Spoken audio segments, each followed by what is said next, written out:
Glórias a Deus. Graça e paz, igreja. Amém. É muito bom poder estar aqui novamente. Quando eu estive aqui, era um trabalho dos homens, né? Tem um ano? Acho que tem um ano, né? Foi Novembro Azul. Não foi? Eu estou aqui há um ano de novo. O Mateus esteve aqui também esses dias, né? Há poucos dias. Ele veio aqui também. O Mateus é meu filho também. Ele está lá em missões em Abreus. Eu também tenho um filho chamado Marcos Paulo, que é pastor. Trabalha mais com missões urbanas, né? E a minha esposa, que é a guerreira de todas, a que aguenta todo mundo. A minha esposa, a pastora Cláudia, ela queria poder estar aqui, mas dessa vez foi a vez do João Pedro, que também faz missão desde que nasceu, né? E poder estar aqui novamente é uma honra, pastor. Aquele culto que eu participei, eu quero aproveitar até para testemunhar, aquele culto em que nós participamos aqui, foi um divisor de águas. Eu não sei quantos testemunhos o senhor ouviu, né? Mas para mim o maior testemunho foi a transformação do meu filho Mateus. Eu trouxe o meu filho Mateus aqui naquele dia. Ele estava fora da igreja. Houve um problema muito sério com a nossa família, que prejudicava toda a família, né? E todos nós estávamos bem ativos na obra do Senhor, e quando isso ocorreu, a nossa família se abalou bastante, e ele, por ser jovem, ele se enfraqueceu muito, muito, muito mesmo. E eu fiz um pedido a ele, falei, vamos comigo para o Rio. Vamos comigo. Ele falou, pai, olha, eu vou por obediência, mas eu não quero. Falei, vamos comigo, vamos lá, a gente vai, conversa e tal. Ele falou, pai, eu vou. E quando ele entrou aqui, Deus pegou ele. Deus pegou ele de jeito. E ele saiu daqui, voltando a ser o meu filho missionário. E hoje está lá no Rio, lá no Rio não, está lá na Bahia, e o pastor viu lá o trabalho que o Mateus tem feito, e não quer mais voltar para casa. Não quer mais. Dali, ele vai para outros lugares, mas não para mais.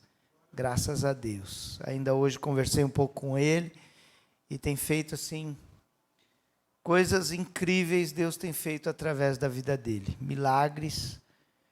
E eu louvo a Deus, né? Louvo ao Senhor. E hoje eu queria testemunhar isso aqui, logo de início. Deus fala neste lugar. Deus trabalha neste lugar. E eu digo para você, se por acaso você tem um filho que está fora, uma filha que está fora dos caminhos do Senhor, só traz aqui. E eu vou te dizer ainda mais, como eu conheço Deus. Pode chegar para Deus e falar, Deus, faz o que fez com Mateus, faz também na vida do meu filho. E espera. Espera. Amém? Glórias a Deus. E nós somos missionários. Nós todos, nossa família toda, somos missionários há mais de 20 anos que nós nos dedicamos a missões. Na minha casa, irmãos, para você ter uma ideia, eu sei que isso é loucura, pastor, mas eu não estou nem aí. Mas na minha casa, todo mundo que ali vive tem que estar de acordo. Todo mundo ali em casa tem que pensar igual, fazer igual. É um time, é uma equipe. É uma equipe. Pra vocês terem uma ideia, quando a gente jejua, até cachorro e gato jejua. Sério. Nossos cachorros, a gente tem 3 cachorros e 2 gatas. Quando é para jejuar, jejua todo mundo. As tigelas ficam tudo vazia. É. Pastor, isso é loucura? É. Está na Bíblia. Não importa. Na minha casa mando eu. Por quê, irmãos? Porque quando a bênção chega, os cachorros ficam tudo alegres. Está entendendo? Eles comem que comem com gosto.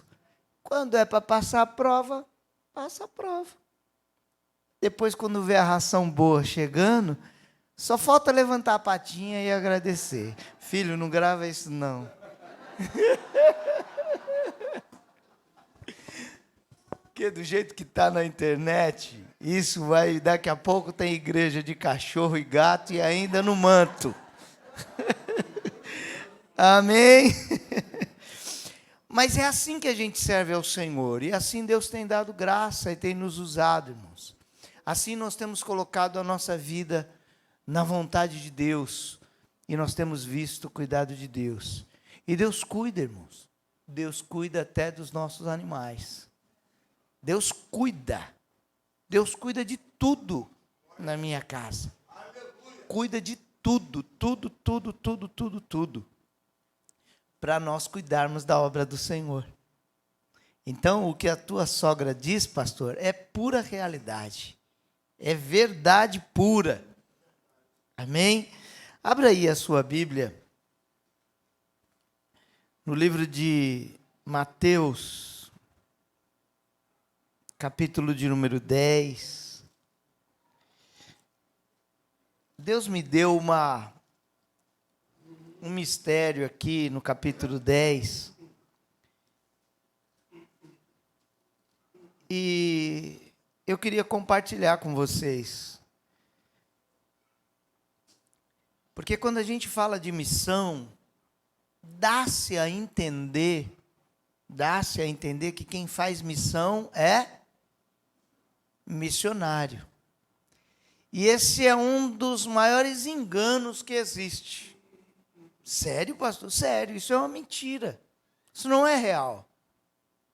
Porque quem tem que fazer missão não é missionário. Quem tem que fazer missão é cristão. Qualquer um cristão na face da terra, se ele se declara cristão, ele é um Cristo. E ele tem que dar sequência no que Cristo fez. Foi a herança que Cristo nos deixou. Sim ou não? E é a única herança.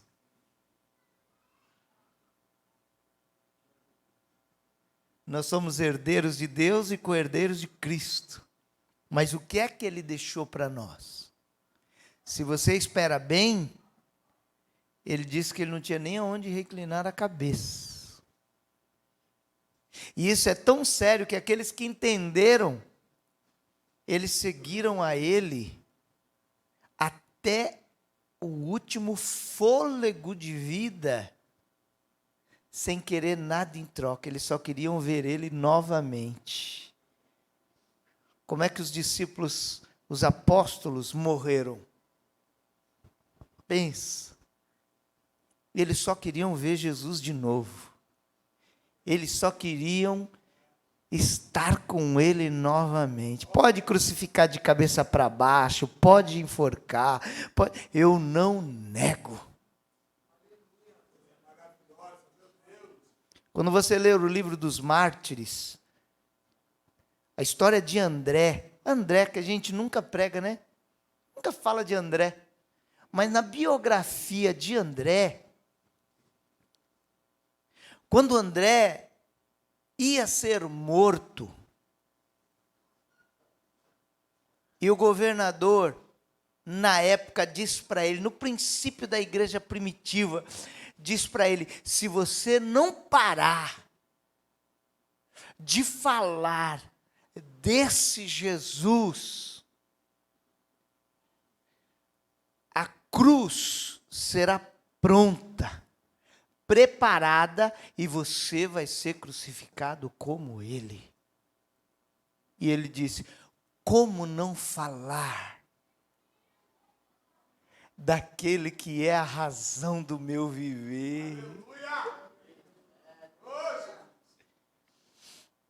E por que não morrer como ele morreu? E ele continuou a falar. E ele vai e recebe a condenação de morte, morte de cruz. E quando é colocado a cruz para ele, no caminho, acorrentado, sendo levado ao caminho, quando tiraram as correntes dele e ele se achega à cruz, a sua respiração não muda, os seus batimentos cardíacos não mudam, ele não tem reação alguma, ele continua calmo da mesma forma que recebeu a proposta de cruz. Só tem uma coisa que gravou na minha mente, no meu coração, é que quando ele fica diante da cruz, para ser crucificado, ele se declara à cruz: ó, tão amada e esperada. Leia o livro dos Mártires e você vai entender o que é ser apaixonado por esse Jesus. Vamos lá, irmãos. Glória a Deus. Não sei nem por que eu falei tudo isso. Acho que é por sua causa.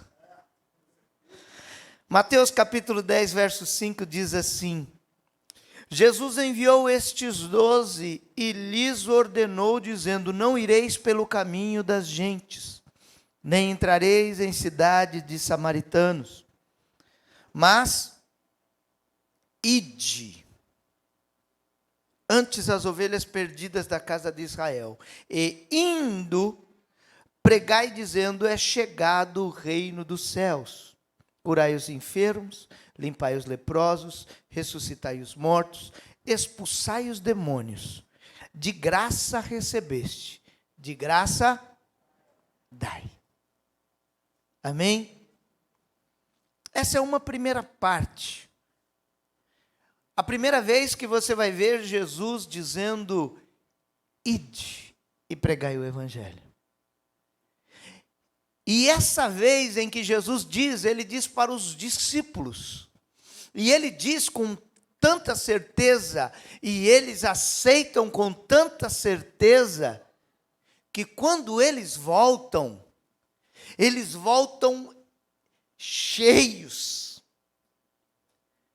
Provavelmente igual esta oração que vocês fizeram: nos enche, nos queima. Eles vieram pegando fogo. As atitudes deles mostram que eles entenderam o que era o ide. Porque eles chegam dizendo: Jesus, o Senhor não sabe o que aconteceu. E eufóricos, e contando para Jesus: olha, as pessoas foram curadas, nós expulsamos os demônios foram embora, eles se sujeitam ao teu nome, em teu nome nós curamos, em teu nome nós expulsamos os demônios. E aí Jesus logo de início chama a atenção deles: para tudo, não é para vocês ficarem tão felizes, porque os demônios estão se sujeitando a vocês. Vocês têm que ficar felizes, porque o nome de vocês está escrito no livro da vida. Glória a Deus.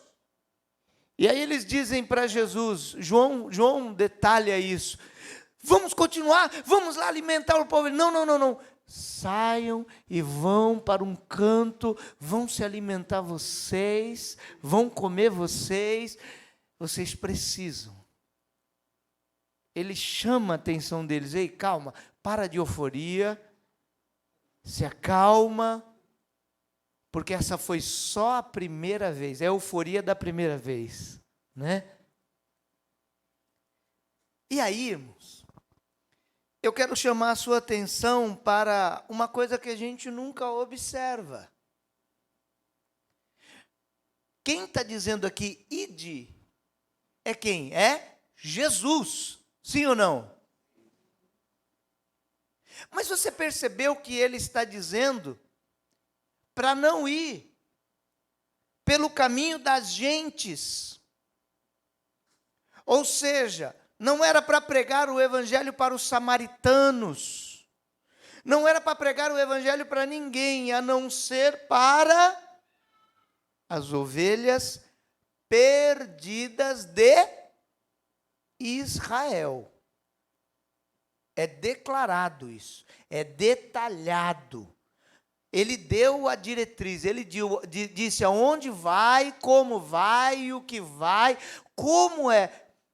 Ele deu um posicionamento. Não deu? Ele deu um posicionamento. Então está de acordo com a oração que os irmãos começaram a fazer. É porque tudo é dele, é ele que comanda tudo, é ele que faz tudo, é ele que direciona tudo. Ele deu uma direção aqui. Mas para pensar. Jesus está dizendo que não é para pregar o evangelho para mais ninguém, só para as ovelhas perdidas de Israel. Eu sei que é estranho. Pastor, peraí, mas vai ficar mais estranho ainda.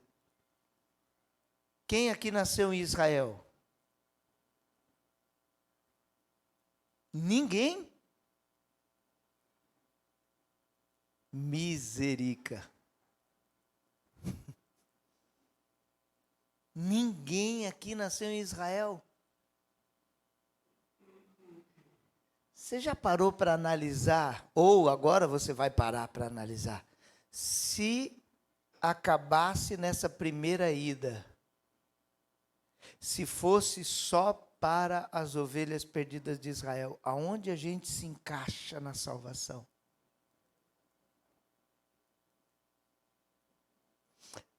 Não tem Brasil aqui. Se tiver, essa Bíblia é falsa. Não tem. Era só ovelhas perdidas de Israel. O plano, então, calma, mas o plano da salvação, se fosse só até aqui, nós estávamos de fora. Sim ou não? O Brasil inteiro estava totalmente de fora. América Latina, totalmente fora. América Central, fora. América do Norte, fora. Todo mundo estava fora. Era só Israel. E se você parar para pensar, era só Israel. O plano principal era só Israel. Porque ele veio para os seus, mas os seus não o quiseram. Pastor, e agora? Calma. Vamos lá em Mateus 28, para deixar algo claro aqui, para você não desistir de tudo, para você falar, ninguém nunca me contou isso e eu estou até agora achando que eu estava dentro, mas você estava fora. E eu também. Mateus 28. Em Mateus 28, Jesus já tinha pregado o evangelho, sido preso, sofrido, sendo massacrado, surrado, já tinha derramado todo o seu sangue na cruz. Ele já tinha dito que estava consumado tudo aquilo que ele tinha que fazer. Ele já tinha ressuscitado, e já era a terceira vez que ele ia ter o encontro com os discípulos. E quando ele vai ter o encontro, aí ele vai e conversa com eles, a partir do verso 16, diz assim: e os 11 discípulos partiram para a Galiléia, para o monte que Jesus lhe tinha designado. E quando viram, o adoraram, mas alguns duvidaram. E chegando-se Jesus, falou-lhes dizendo: é-me dado todo o poder no céu e na terra. Portanto, olha agora, ide e ensinai todas as nações. Mudou. Ide, ensinai todas as nações, batizando-as em nome do Pai, do Filho e do Espírito Santo, ensinando-as a guardar todas as coisas que eu vos tenho mandado, e eis que eu estou convosco todos os dias, até a consumação dos séculos. Amém, amém, amém. Agora fala assim comigo: ufa.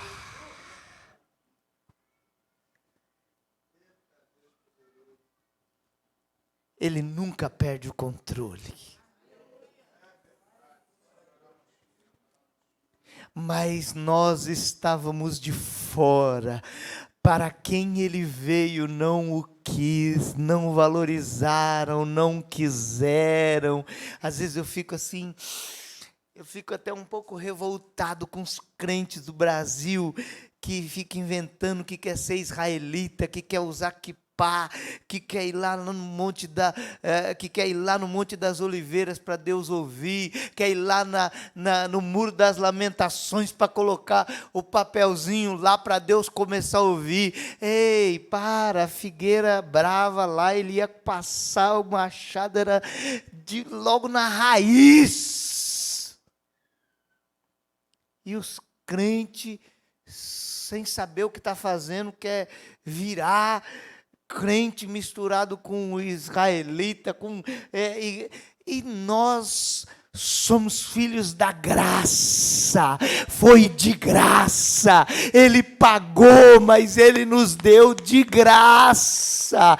Eu não mereço nada dessa salvação, eu não mereço nada desse favor, é misericórdia pura. Ele olhou para mim e disse: não tem nada que presta, mas eu quero você, eu quero te salvar, eu quero que aonde eu morar, para toda a eternidade, você more comigo.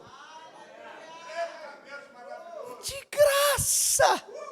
Eu quero lá saber o que os rabinos estão fazendo. Eu estava totalmente fora.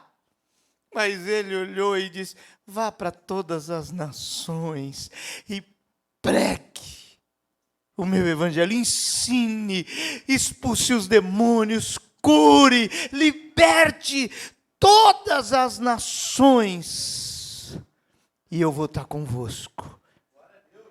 Chegou até a minha casa, chegou até a sua casa, até a sua família, até o seu quintal entrou esta salvação, abriu a porta da tua casa, entrou dentro da tua família, faz morada dentro de você. Sabe por quê, irmãos, que tudo isso aconteceu? Porque tiveram pessoas que entenderam lá no começo e não cortaram esse propósito. Deram a vida, se entregaram, morreram para que este evangelho nos alcançasse. E não é agora que vai parar. E não é agora que isso vai parar. É um fato, igreja. É um fato que a igreja parou de crescer do jeito que tinha que crescer. Irmãos, para você ter uma ideia, eu estou aqui vestido de paquistanês. Esta é uma roupa que eu comprei lá no Paquistão, em Lahore, num bairro de muçulmano. Entrei numa loja de muçulmano, comprei, paguei. E eu prego desse jeito, que é para mostrar que você precisa se preocupar com o seu próximo. Por exemplo, hoje, não tem hora que a luta aperta na nossa vida, e aí a gente faz aquela oração verdadeira, sincera. E você fala: Jesus, me recolhe, me leva. Você já não fez isso? Na hora que a luta apertou, que você falou: Senhor, pelo menos eu vou ser salvo, eu não quero mais. Sabe quando você abre mão de tudo, você fala assim: eu só quero ir para o céu. Eu não quero perder a minha salvação, eu quero ir para o céu. Então me recolhe, já que o Senhor não veio ainda buscar a igreja, então me busca, me leva. Quem nunca passou por isso? Mas você sabia que se ele fizesse isso, hoje, agora, você tem noção de quantas pessoas lotariam o inferno? Eu vou te dar só 2 dados. Só estou falando de países que estão dentro da janela 1040, que é, pega um pouquinho da Ásia, um pouquinho do Oriente, só onde que você é impossibilitado de pregar o evangelho. Principalmente por serem países muçulmanos. Você não pode, se você quiser dar um fim na sua vida, é só você ir para lá e dizer: Jesus Cristo salva, morreu. Não precisa de pular de ponte, não precisa de nada disso, é só falar: Jesus é o Senhor, morto. Você já morre, é automático, na rua. Não é uma coisa assim, que a nossa mente possa chegar próximo. Não, qualquer pessoa vai te apedrejar e te matar na hora. Porque isso é uma blasfêmia tão grande, tão grande, tão grande. É um dos piores crimes em países islâmicos, é falar que Jesus, talvez seja o pior de todos, que Jesus é o Salvador. É morte. Só que Jesus disse para eu e você falarmos em todas as nações.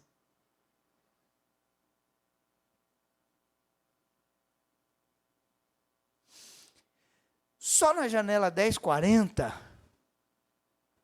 são 1,3 bilhão de pessoas que nunca ouviram falar que houve um Salvador. Irmãos, é 1,3 bilhão. Calcula rapidamente aí a população brasileira. Pega 6 Brasis, no caso, né? 6, amontoa toda a população assim e joga tudo no inferno. É forte essa expressão, né? Joga tudo no inferno, mas é real. Se Jesus Cristo ouvisse a nossa oração e voltasse hoje, isso aconteceria só na janela 1040. Agora, pastor, e referente ao mundo, que eu não entrei com China, eu não estou falando de Rússia, eu estou falando só de uma parte. Agora, se nós falarmos de toda a terra, aonde Jesus disse: todas as nações, ide e pregai o evangelho a todas as nações. E nós não fomos a todas as nações. 2,4 bilhões de pessoas lotariam o inferno num piscar de olhos.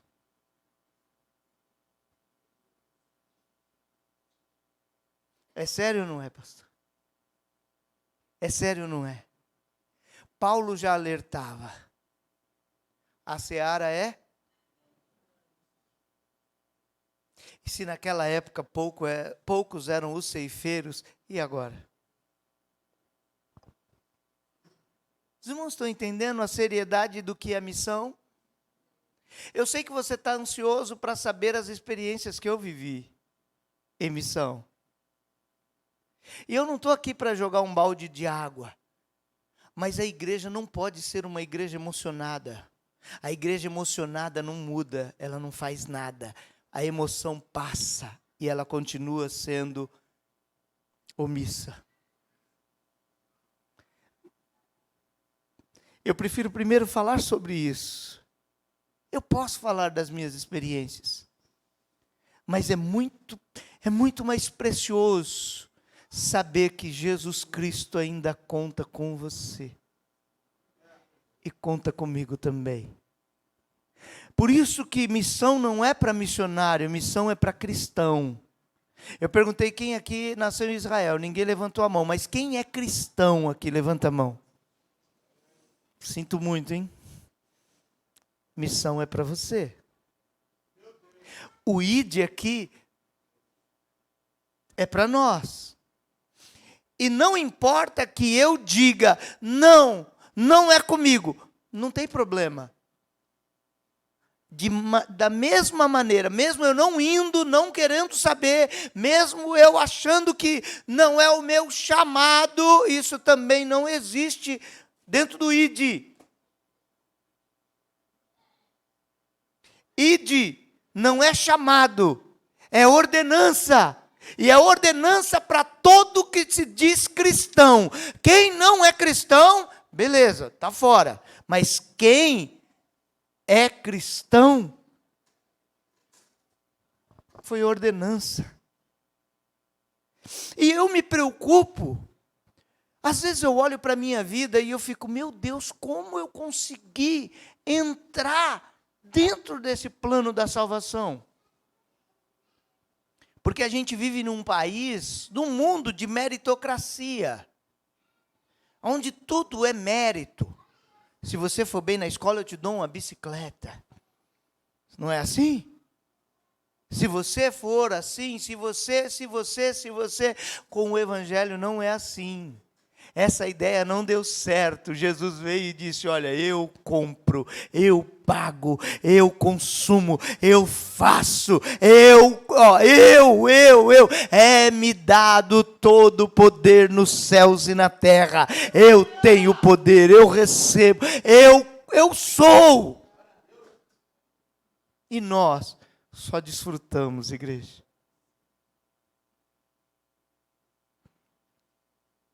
E você quer ver as coisas piorarem? É quando a gente cai na real e descobre que nós não ganhamos ninguém dentro de 1 hora para Jesus. Alguém ganhou uma alma para Jesus dentro de 1 hora? Hoje? Eu não estou aqui para lhe constranger, nada disso.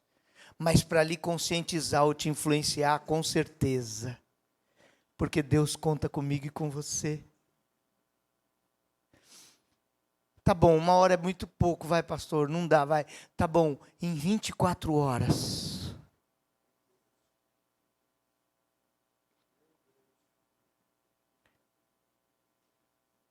Irmãos, a gente está falando da coisa mais importante que a gente declara nos louvores. A gente declara isso nos louvores, que Deus é a coisa mais importante, que o Evangelho é a coisa mais importante, que Jesus é o mais importante, que a gente canta, ou a gente mente quando canta, dizendo que é o melhor, mas nós passamos 24 horas e não ganhamos ninguém. Tá bom, vai, uma semana. Em uma semana, quantos vocês ganharam para Jesus? Uma semana. Um mês. Um mês, gente. Por favor, levante as mãos. Um mês. Em 6 meses, vai. 6 meses para ganhar uma alma. Pelo menos 6 meses para ganhar uma alma. Tem 2,4 bilhões de pessoas e talvez alguém seja teu vizinho.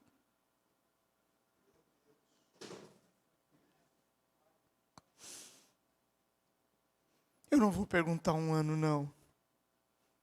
Chega. Mas, infelizmente, essa é a realidade do nosso país inteiro. Essa é a realidade do país que se diz cristão, do país que exporta missionários, do país que diz que investe em missões. Você quer um dado horrível para a igreja brasileira?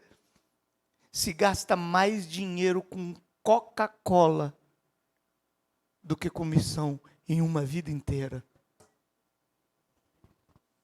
Sabe o que nós provamos? Sabe o que nós provamos para Deus? Uma alma pode valer mais do que o mundo inteiro só para você. Porque para nós vale menos do que uma Coca-Cola.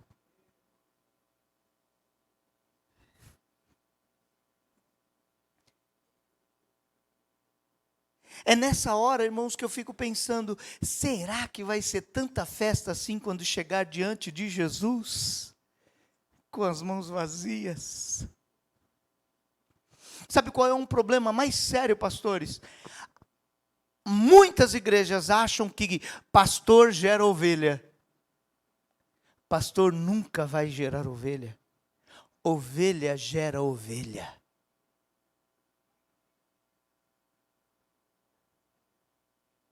Pastor apacenta a ovelha que foi gerada por outra ovelha. E se pensarmos em rebanho, não adianta você ficar aqui pedindo, Deus, enche a igreja, manda as almas. Deus nunca vai mandar a alma. Ele já disse, ide até as almas. Você nunca vai ver, vinde. Ah não, pastor, o senhor caiu agora.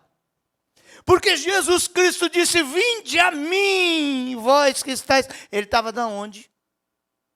Ele estava no campo. Ele estava lá fora, dizendo, vinde a mim. Mas ele estava lá. Ele não estava no seu conforto. Só para saber se você está aí, dá um amém.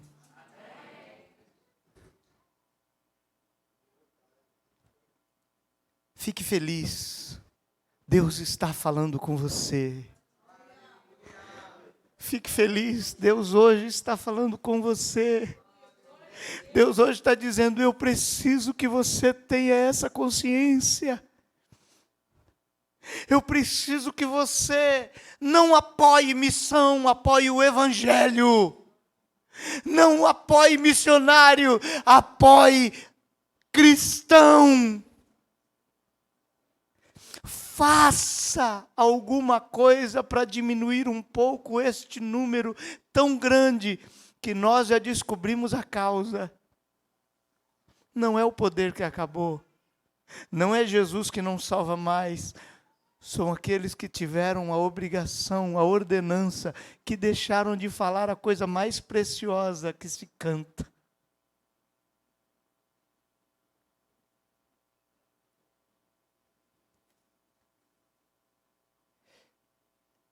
E você sabia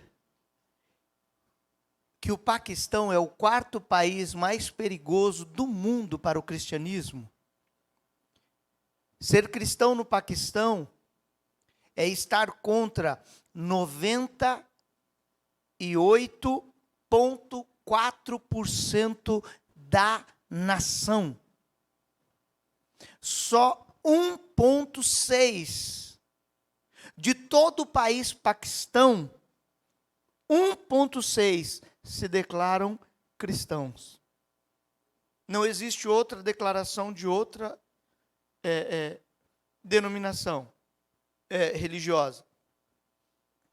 1,6% de uma população de 212 milhões de habitantes. É bem próximo ao Brasil. O país inteiro é muçulmano. Declarado. E aí, o que é mais interessante, em termos de porcentagem de cristãos, comparado à população do país, o Paquistão está entre os que mais crescem no mundo em pregação do Evangelho. 1,6%. Eles pregam dia e noite. Eles batizam no meio da rua, no meio de água podre. Eles oferecem Jesus, ensinam, batizam. Alguns morrem porque são descobertos. E o Evangelho cresce a cada dia naquele lugar.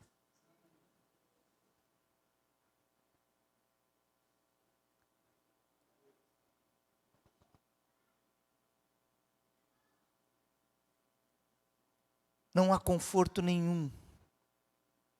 Por exemplo, uma igreja como essa, com essa estrutura, no país inteiro você não vai encontrar. No país inteiro. Só existe um bairro que eu consegui ver uma igreja estruturada assim, pastor. Cadeiras, com tudo assim, estruturadinha mesmo, um banco, tudo, som, instrumento, diferentes, os instrumentos são diferentes.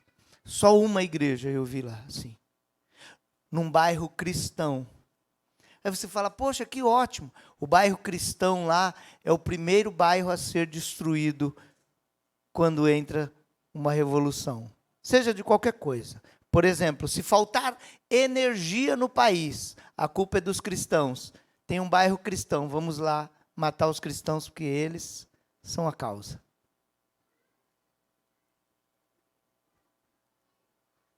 Os irmãos estão entendendo como é que é? Só que nós nascemos aqui. Qual a diferença? Nascermos aqui ou nascermos lá? Que diferença faz? Há quem diga que Deus é injusto, por causa disso eu digo, não é injusto. É que Ele deu a oportunidade daquele que pode ajudar o que não pode. Os irmãos estão vendo por que Deus tem cuidado da sua vida? O Evangelho de Jesus Cristo nunca foi para Ele, sempre foi para o próximo. Por que o nosso evangelho que a gente prega, o evangelho de Jesus que a gente prega, por que tem que ser primeiro para a gente? As pessoas falam para mim, pastor, mas como que a sua família tem coragem? A minha família não tem coragem. Os irmãos falam, os pastores falam que eu sou kamikaze, eu não tenho medo, eu morro de medo. Como é que você vai para o país que você não pode, as pessoas não podem identificar que você é cristão, que você pode ser apedrejado no meio da rua, sem falar? E você vai dizer que você tem coragem? Mas se eu não for?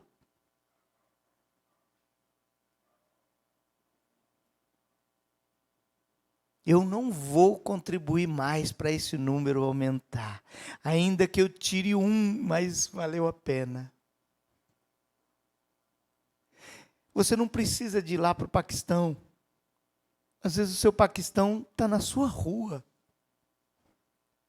Tem gente ali, tem matéria-prima de salvação na tua casa, às vezes.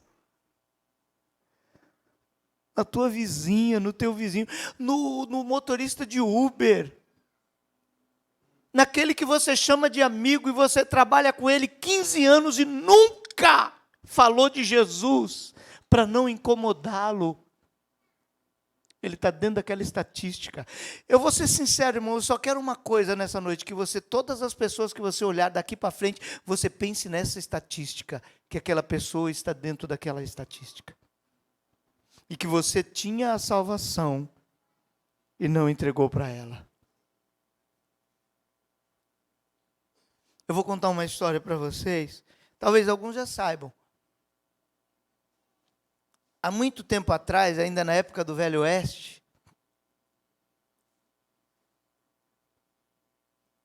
em uma determinada cidade, não vou lembrar o nome, o governador daquela cidade, eu sei que você pensa, não, o governador é do estado, mas a história é contada desta forma. O governador, ele era o juiz. Ele era governador e era o juiz. E um rapaz foi condenado.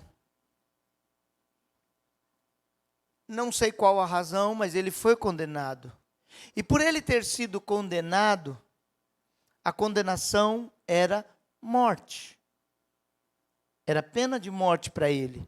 Mas a maioria das pessoas daquele povoado, daquela cidade, daquele lugar, gostava dele.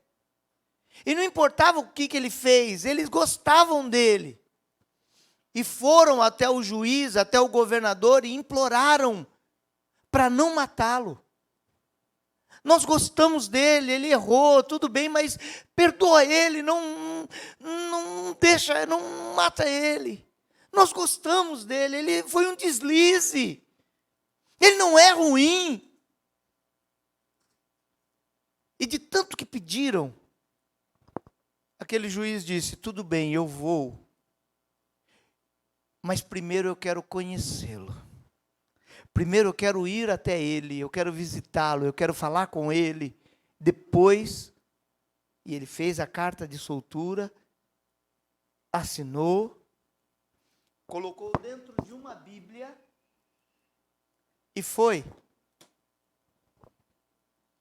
E quando ele chegou na prisão, sabe como ele foi recebido? Fora daqui, eu não quero te ouvir. E ele pegava a sua Bíblia e ele dizia, moço, eu tenho aqui a tua solução. Eu vim aqui para te mostrar a solução. E ele dizia, eu não quero ouvir. Ele falou, moço, mas você precisa me ouvir. Mas eu não quero, e se você não sair, eu vou começar a atacar as coisas em você. Fora daqui, vai embora. E ele disse, tudo bem. E foi embora. O carcereiro começou a dizer para ele, depois que aquele governador saiu, disse, como você é burro, cara. Você é muito burro. E ele disse, por quê? O governador, o juiz, ele veio com a carta de soltura assinada dentro da Bíblia e você não quis saber. Enfim, no dia seguinte, não sei se era o dia seguinte, os dias seguintes, chegou o dia da condenação, da execução. Ele já estava condenado e seria o dia da execução. E deram aqueles minutos finais para ele falar as suas últimas palavras. E sabe o que foi que ele disse diante daquela plateia? Ele disse, eu quero falar com os jovens. Eu preciso falar com os jovens. Daqui a pouco, eu vou morrer. Mas eu não vou morrer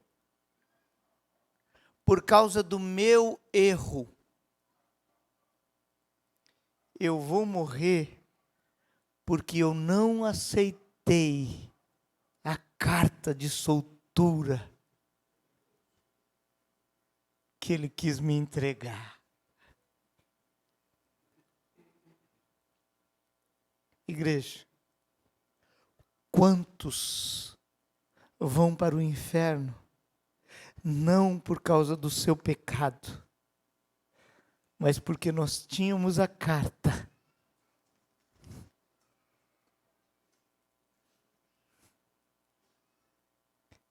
e nós preferimos ficar conosco. Pastor, mas Deus não leva em consideração o tempo da ignorância. Outra mentira. Porque é um texto fora do contexto. Deus não leva em consideração a ignorância, mas isso não tem a ver com salvação. A palavra de Deus é clara. Todo aquele que crer e for batizado será salvo. E aquele que não crer, ele já está condenado. Todos nós estávamos condenados, mas alguém levou a carta de soltura para minha casa, para sua casa. Eu aceitei a carta de soltura. Quantas das vezes eu amassei cartas de soltura que vieram entregar para mim? Quantas das vezes eu fui ignorante? Quantas vezes eu xinguei? Quantas das vezes eu disse, Deus me livre? Olha o que eu dizia. Deus me livre. Que absurdo. Mas um dia eu aceitei a carta, alguém insistiu para mim. Você está entendendo? A carta que você recebeu de graça. E não é para ficar para você. E não adianta ir lá para a vida de Josué e falar, eu e a minha casa serviremos ao Senhor. Porque nós fazemos isso. A gente ora pelo filho que nos dá trabalho, a gente olha pela esposa, a gente olha pelos irmãos, a gente ora pelos amigos, a gente ora, mas a gente não ora por aquele próximo que não é tão próximo, a gente não ora pelo ladrão, a gente não ora pelo polícia, a gente não ora por aquele que a gente não quer se preocupar com o próximo como nos preocupamos com os nossos familiares. Não é? Quantos, outro dia eu estava pregando numa igreja gigante, e quando eu cheguei nessa parte, falei sobre eu e a minha casa serviremos ao Senhor, teve um irmão que teve a audácia de se levantar e dizer, eu e a minha casa servimos ao Senhor, e ele esqueceu que eu ainda não tinha concluído.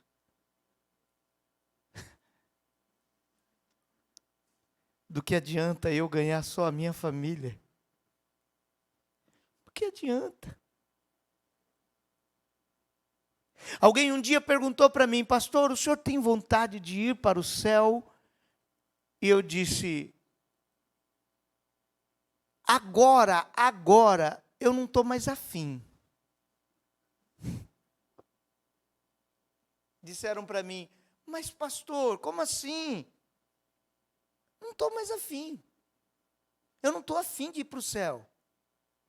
Ixi, esse pastor é louquinho. Olha o que o pastor Luiz fez. Vem trazer esses loucos para cá. Eu não estou afim. Eu não estou afim. Eu sei para onde eu vou.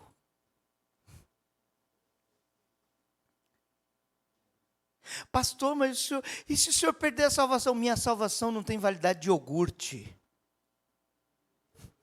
Eu fui salvo por Jesus Cristo de Nazaré. Eu tenho certeza para onde eu vou, mas eu quero ir com o máximo de pessoas que eu puder atrás de mim. Eu posso entrar pela porta estreita, mas a fila vai ser grande para passar também. A fila vai ser enorme. Pastor, o senhor está feliz com a sua salvação? Eu até estou, irmãos.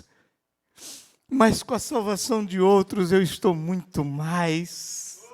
E se você pensar assim, Jesus, você pode dizer, eu posso te dizer uma coisa, eu sei que todo dia nos cultos você quer ficar feliz, mas deixa Jesus feliz hoje, vai, por favor.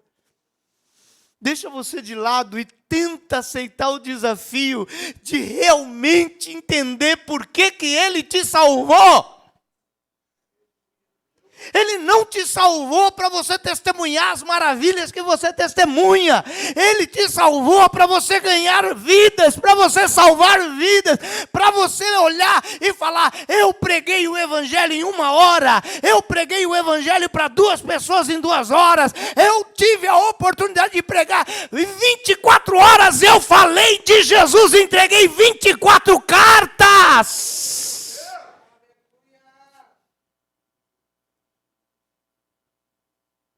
Amém? É real, irmãos. Isso se chama Evangelho de Jesus Cristo. Isso se chama Evangelho de Jesus Cristo.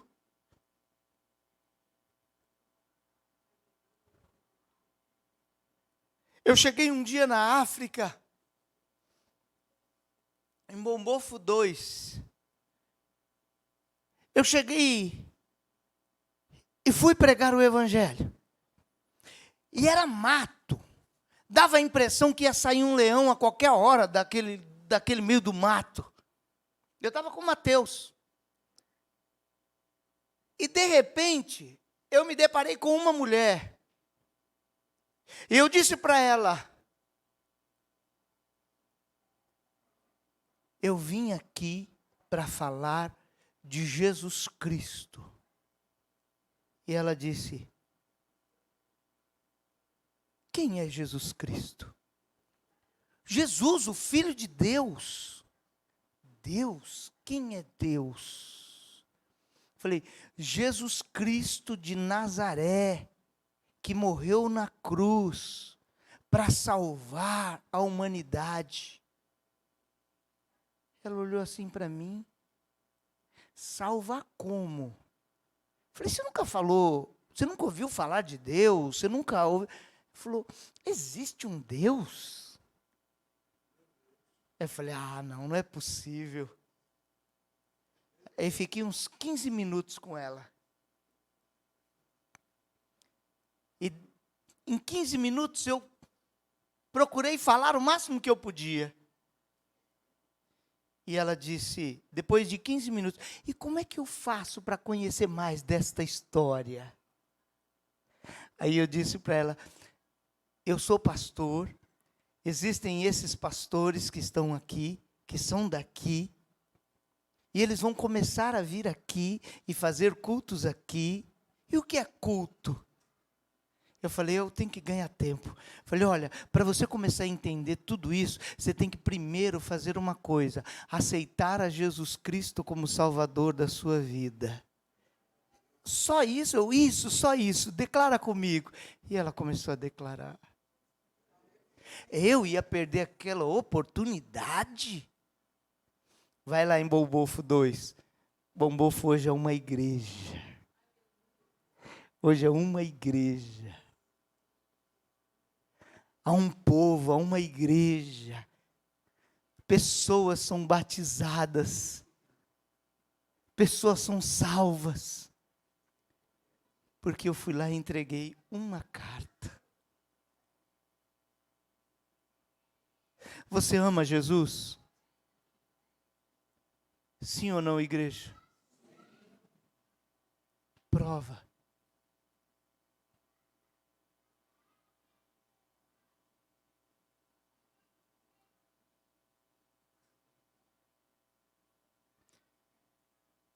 Quem orou para posicionamento foi vocês. Não estou nem aí. Posicionamento é decidir de que lado você está. Posicionamento é escolher que exército você faz parte. Posicionamento é decisão do que você quer fazer daqui para frente. a pior coisa é se alegrar com a experiência do irmão. Pastor, mas eu tenho que me alegrar. Não, não é isso que eu estou dizendo. Eu estou falando que você precisa ter as tuas. Eu preciso chegar lá no céu e poder mostrar alguma coisa nessas mãos. Existe um hino na harpa cristã que diz: posso, tendo as mãos vazias, com Jesus eu me encontrar. Eu posso até ser salvo, mas vou ser salvo com egoísmo. Sabe aquele texto?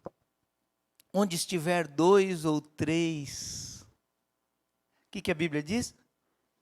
Reunidos no meu nome, ali eu estarei. Vamos mudar isso? Não estou querendo atualizar nada, não. Não é nada disso. Mas quando estiver 2 ou 3 reunidos, tentem ganhar o 4º, o 5º, o 6º, o 7º, o 8º.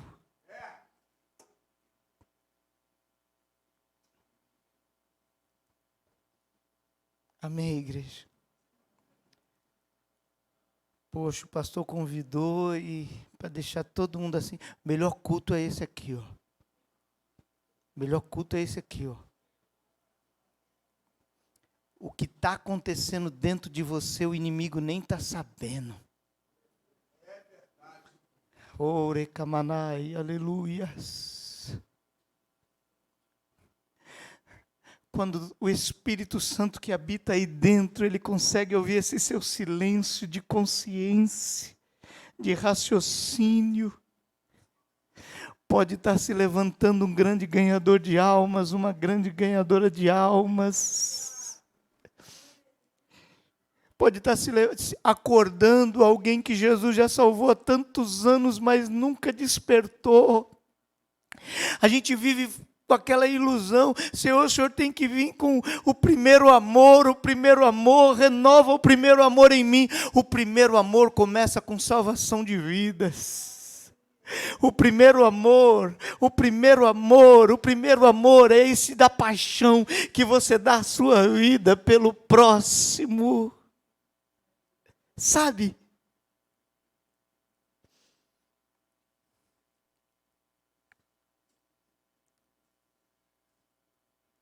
Para os irmãos terem uma ideia, lá no Paquistão, o diácono, enquanto eu prego no Paquistão, o diácono fica atrás de mim com uma calibre 12, de verdade. E sabe o que ele diz para mim? Pastor, enquanto eu estiver aqui, eu vou te defender. Pode falar. Eu dou a minha vida pela sua. Diácono.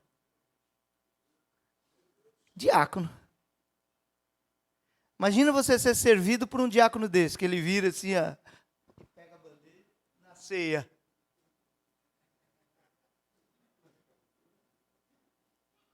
É real.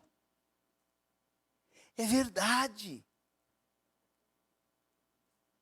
E a gente tem total liberdade de falar do amor de Jesus. Não sei se eu tenho mais tempo, pastor, mas eu sou o que mora mais longe aqui. Eu sou o que é o que mora mais longe. Mas só mais essa. Aí eu já paro. Tá bom, pastor? Olha, ele falou à vontade. Quem vai ter que trabalhar amanhã, daqui a pouco o ônibus passa. Mas já estou terminando. Eu quero dizer para você que basta você se posicionar. Pastor, ninguém mandou orar por isso. Vocês oraram porque quiseram. Deus leva em consideração aquilo que sai da nossa boca. Eu estava em Filipinas.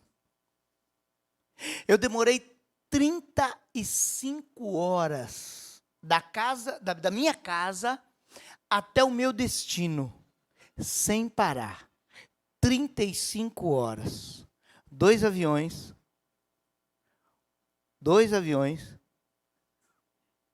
3 horas e meia de carro. Um navio com 4 horas. Quando eu cheguei na ilha de Mindouro, em Filipinas, aí eu peguei mais um ônibus, 1h30, para chegar num vilarejo. E quando eu cheguei naquele vilarejo, eu nem questiono, sabe? Eu nem pergunto para Deus, eu nem falo nada para o Senhor.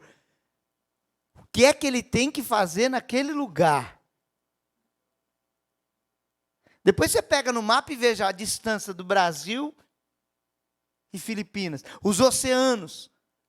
São 10, 12, 15 horas em cima da água, só água. Numa velocidade de 800 quilômetros por hora. Água, água, água, água, água, água, água. Quando eu cheguei lá, nós dormimos. Eu dormia numa cama. Os mosquitos. O missionário lá colocou um mosquiteiro assim para a gente. Eu falei, poxa, os mosquitos. Ele falou, não, pastor, não é para os mosquitos, não. É que tem uns incômodos e tal. Durante a madrugada caía rato. Caía lagartixa. As lagartixas lá, não sei aqui falar lagartixa? Fala, né? Então, as lagartixas lá, pareciam um jacaré. A bichinha caía assim em cima do mosquiteiro e ficava. Depois caía rato e saía aquela pega e eu, meu Deus! E você, na verdade, você não queria sair dali. Você queria ficar ali, daquele mosquiteiro ali. Não era para mosquito. Era um rateiro, lagartixeiro, não era mosquiteiro. Depois de 35 horas. E foi o melhor lugar que arrumaram para nós. Sério? Sério, sério, sério. Vocês ficaram no ar-condicionado, ultra violento.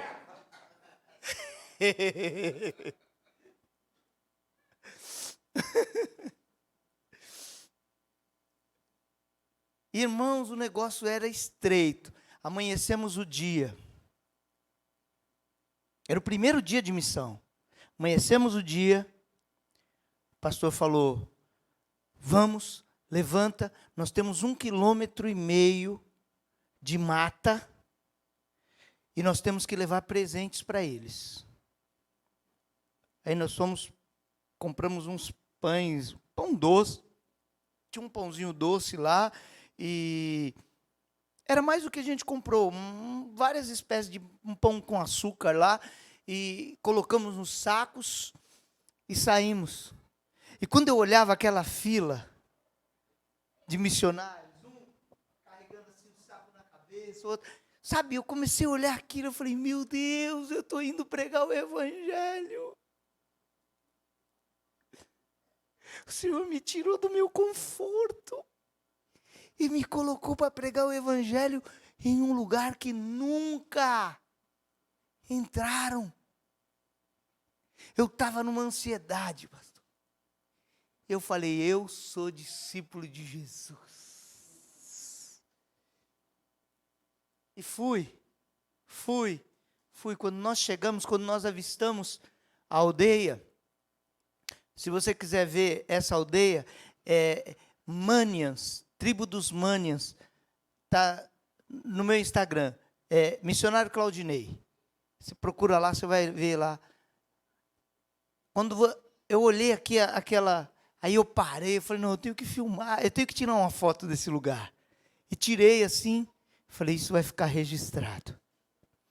Quando nós fomos chegando, ninguém usa roupa lá. Então já é um choque. Então, quando nós chegamos, aí os líderes da aldeia já foram para frente e já fecharam. Estava eu e o missionário pastor Carlos Moado, que já partiu para o Senhor. Eu olhei para ele E ele falou, pastor, é perigoso aqui. Eu falei, pastor, é perigoso, faz 2 dias que é perigoso. Perigoso é no Rio. Agora a gente chegou aqui, vamos lá. Mas eu estava assim, ó, tremendo, de medo mesmo. Porque naquele mesmo dia em que nós estávamos, um dia ou 2 dias, um norte-americano tentou entrar numa aldeia e ele foi flechado ainda no bar. Mas não foi nesse lugar, Deus me livre, foi em outro. E ele morreu, fazendo missão. E eu tinha visto, missionário procura tudo coisa de missão, e eu tinha visto, eu falei, meu Deus, ele morreu. Poxa, mas ele chegou num lugar assim, nem prazer. E quando eu fui ver, eu estava lá num lugar, na mesma situação. E eles ficaram na frente, aí os missionários de lá, nativos, que iam traduzir para nós, eles tinham que traduzir em 4 idiomas até chegar no português. No meu caso, eu pegava na terceira, que era no inglês, mas antes de chegar, tinha que ter 2 traduções, que era o dialeto deles, o idioma tagalo, do tagalo para o inglês, e eu tinha que traduzir do inglês para o português, para o pastor Carlos. Então imagine isso. Imagine você chegando num lugar onde que não é permitido, e ainda ficar com 4 tradutores. A paciência, a aceitação.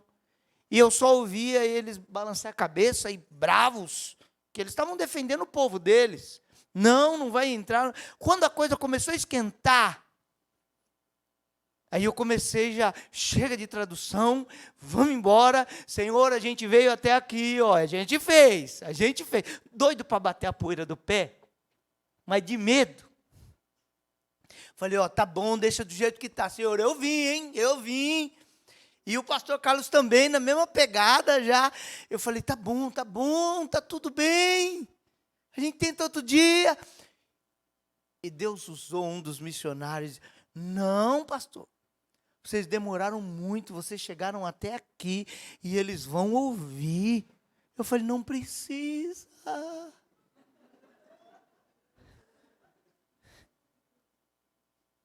Eu estou bem. Eu vim. Não, pastor, Deus vai dar uma saída. Jesus, que saída é essa? É para o céu? Não é que Deus tinha uma saída? Aquele maluco, crente maluco filipino, chega e diz para ele, no idioma deles, como vocês podem não aceitar um irmão de vocês? Que história é essa? E eles começaram, irmão, ele é irmão de vocês. Eu sou? Ainda além de tudo, mentiroso. Não ia nem para o céu mais. Falei, que história é essa? Ele, pastor, como que é seu nome? Falei, o que tem a ver? Fala o seu nome. Ele já tinha visto o meu nome. Eu falei, Claudinei. Não, o segundo nome. Claudinei Vicente. Ele, é aí que está o segredo. Isso é mentira. Espera aí, pastor. Ele, e aí falando em tagalo, sei lá que idioma era aquele. Ele é um Vicente. É Vicente. Em espanhol é Vicente. O V vira B. Eu falei, é verdade. E é verdade mesmo. Quem fala espanhol sabe que vira mesmo. E eles começaram, ele é um Vicente. Aí eles começaram a falar, Vicente. Você vai perder? Vicente. Vicente! Ele pegou e fez assim com a porta. Abriu. Vá em todas as casas e fale tudo o que você quer falar para nós. Nós ficamos 3 horas evangelizando, um por um, desde a criança mais inocente até o patriarca e a matriarca mais idosa. Quando eu cheguei na última oca, que era da matriarca, ela disse assim, e eles traduzindo para mim, né? Olha ali. Aí eu olhei, aí tinha umas terras, dentro do cercado deles, umas terras. E ela disse, faça a tua casa aqui. Eu falei, deu ruim. Eu entrei, e agora tem que orar para sair. E aí eu disse, não, eu tenho família. Eu deixei a minha esposa, eu brinco assim, os meus bicentinhos, tudo lá. Deixei tudo lá. E ela olhou no meu olho e disse, volta, busca eles, e isso aqui é teu, porque Vicente tem lugar para ficar. Fechou, eu vou buscar eles. Não voltei ainda, mas está lá. Irmãos, o líder daquela aldeia, ele disse, chamou todo mundo assim, ficou todo mundo assim, todo mundo sentado. E eu comecei a falar do Evangelho de Jesus para todos eles, sentados, todos sentados. Quando eu terminei de pregar, ensinar e falar, e eu falava para o tradutor, explica direito. Fala aquilo que eu estou falando, do jeitinho. Jesus Cristo, Filho de Deus, Criador dos céus e da terra. Ia falando, e eles falando bem detalhado, bem. Eles entenderam tudo isso? Pergunta agora, vocês querem aceitar a Jesus Cristo como Salvador? Aí todas as crianças, o chefe da aldeia, ele foi o primeiro.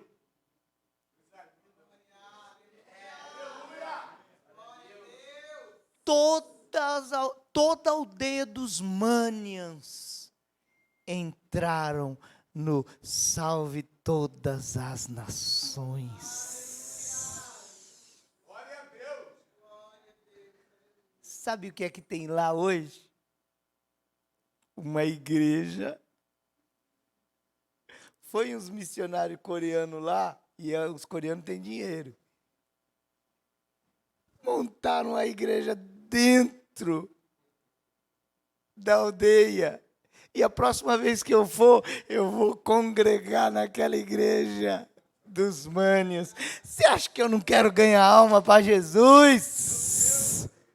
E você, Jesus quer te dar as mesmas experiências. Não precisa atravessar 35 horas. Não. 3 minutinhos até a sua casa. Tem algum Manian lá esperando. Deus abençoe sua vida. Que você tome um posicionamento hoje, porque o Senhor conta com você. Amém? Obrigado, pastor. Deus abençoe.